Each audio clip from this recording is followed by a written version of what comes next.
మిగిలిన monetary issues వచ్చేటప్పటికి 50 సంవత్సరాలకి వృద్ధాప్య పింఛను అది 4,000 రూపాయలకి పెంచడం అనేది చంద్రబాబు నాయుడు గారు గతంలో అమలు చేసిన తీరు చూసాం మనం. ఆయన 200 రూపాయలు ఉన్న పెన్షన్ని 1000 రూపాయలు చేస్తానని వాగ్దానం చేసిన తర్వాత ఇప్పుడు జగన్మోహన్ రెడ్డి గారి లాగా సంవత్సరానికి ఎంత చొప్పున ఇన్స్టాల్మెంట్లో పెంచలా. సింగిల్ స్ట్రోక్లో ఆయన పదవి బాధ్యతలు చేపట్టిన తర్వాత అక్టోబర్ 2వ తారీఖు నుంచి 200 రూపాయలు ఉన్న దాన్ని 1000 రూపాయలు పెన్షన్ చేసేయడం జరిగింది. కాబట్టి ఇప్పుడు కూడా ప్రజల్లో ఆ విశ్వాసం ఉంది. చంద్రబాబు నాయుడు గారు కనుక అష్యూర్ చేశారు అని అంటే గ్యారంటీగా దాన్ని అమలుపరచగలుగుతారు అని చెప్పని. ఎందుకంటే అనుభవపూర్వకంగా గత పరిపాలనా హేళన చూస్తున్నారు. అదే సందర్భంలో ఇప్పుడు అందులో ప్రస్తావించిన చాలా అంశాలు అంటే ఈ ప్రభుత్వం రద్దు చేసిన విద్యా పథకాలు, బెస్ట్ అవైలబుల్ స్కూల్స్ దగ్గర నుంచి విద్యోన్నత పథకాలు లాంటివన్నీ పీజీ విద్యార్థులకి ఫీజు రియంబర్స్మెంట్ లాంటివి ఇవన్నీ మళ్ళీ తిరిగి రివైవ్ చేస్తామని చెప్పటం. ఆయా వర్గాలు 100% ఒక రకమైన డిప్రెషన్లో ఉన్నారు. ఎందుకనంటే పీజీ విద్యార్థులకి ఫీజు రియంబర్స్మెంట్ రద్దు చేయడం వల్ల అది తల్లిదండ్రులకు భారంగా మారుతుంది. ఇప్పుడు అసలు ప్రభుత్వాలు ఆ వెసులుబాటు కల్పినప్పుడు చదువుకోగలిగితే చదువుకున్నారు, లేకపోతే మానుకున్నారు.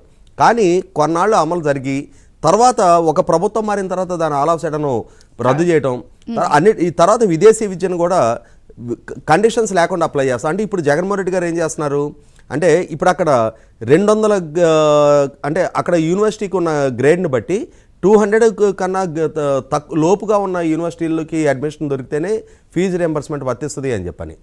200 లోపు ర్యాంకింగ్ ఉన్న యూనివర్సిటీలో అడ్మిషన్ తెచ్చుకోవడం అనేది చాలా కష్టతరమైన వ్యవహారం. గతంలో 500 లోపు యూనివర్సిటీస్ కూడా ఆ ఫెసిలిటేషన్ ఉండేది. అంటే దాని నుంచి ఎక్కువ మంది వినియోగించుకోవడానికి ఆస్కారం కలిగేది, ఎక్కువ మంది విద్యార్థులకి ఆ వెసులుబాటు దక్కడానికి ఆస్కారం ఉండేది. జగన్మోహన్ రెడ్డి గారు 4 సంవత్సరాల పాటు అసలు ఆ పథకాన్ని రద్దు చేశారు. 5వ సంవత్సరం అంబేద్కర్ గారి పేరిట ఉన్న పథకాన్ని తన పేరిట జగనన్న విదేశీ విద్య అని చెప్పని మార్చుకొని ముందు అంటే ఎంపిక అయ్యే స్కోప్ని కుదించేశారు. దాంతో 4,000 మంది పైగా గత ప్రభుత్వ హయాంలో విదేశీ విద్య ద్వారా చదువుకుంటే ఈ ప్రభుత్వ హయాంలో మొత్తం కలిపితే 300 మందికి కూడా వెసులుబాటు కల్పిలా. ఇటువంటి సందర్భంలో ప్రభుత్వం అంటే మేము గనక అధికారంలోకి వస్తే ఈ అంశాలని అమలుపరుస్తాము అని చెప్పని నిన్న ఇచ్చిన వాగ్దానం ఖచ్చితంగా అది చాలా విస్తృతంగా చర్చనీయాంశంగా మారుతుంది. 2019 ఎన్నికల్లో జగన్మోహన్ రెడ్డి గారు వెనక బలహీన వర్గాలు ప్రధానంగా ర్యాలీ అయింది వాస్తవం. అంటే తెలుగుదేశం పార్టీకి మొదటి నుంచి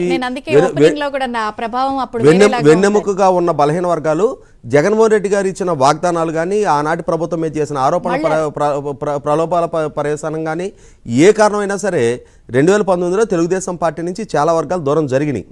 ఇవాళ జగన్మోహన్ రెడ్డి గారు ప్రభుత్వం ప్రదర్శిస్తున్న వివక్ష, ఆయన నోటితో మాట్లాడుతూ నొసలతో విక్రిస్తా చేస్తున్న పరిపాలనా తీరు చూసిన తర్వాత ఆయా వర్గాల్లో రియలైజేషన్ బిగినైంది. మేము పొరపాటు పడ్డాము, జగన్మోహన్ రెడ్డి గారిని అంచనా వేసుకోవడంలో తప్పుడు నిర్ణయం తీసుకున్నామని చెప్పని వాళ్లే స్వతహాగా రియలైజ్ అయ్యారు.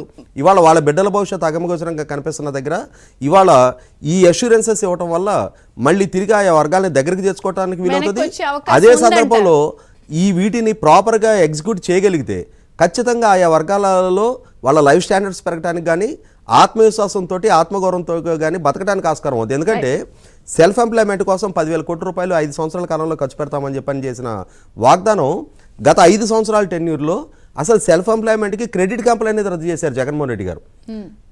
ప్రతి సంవత్సరం తెలుగుదేశం ప్రభుత్వ హయాంలో క్రమం తప్పకుండా క్రెడిట్ కంపెనీలు జరిగాయి అన్ని కార్పొరేషన్ల ద్వారా.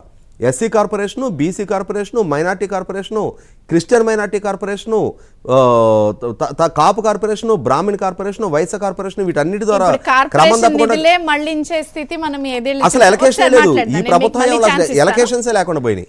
టీడీపీతో కూడా మాట్లాడండి.